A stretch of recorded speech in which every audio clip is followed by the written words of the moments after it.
In primetime news this evening, billion-dollar drug bust made by the JDF Coast Guard off the St. Thomas coast. Motorists affected by bad gas to be compensated. Which utility companies fail the OUR mystery shopper test? We'll tell you.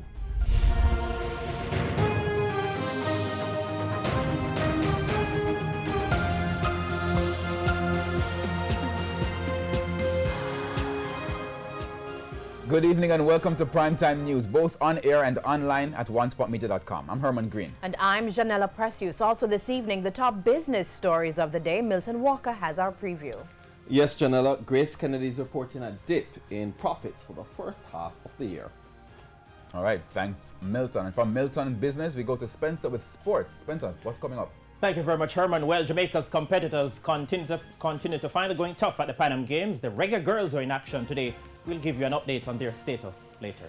There's also sports commentary, E-Prime, and weather in this newscast. But before the break, the feedback question. This evening, our question is, what has been your experience with customer service at utility companies? You can share comments online, facebook.com/Television Jamaica, and tweet us at Television Jam. Stay with us. Primetime News returns after this break.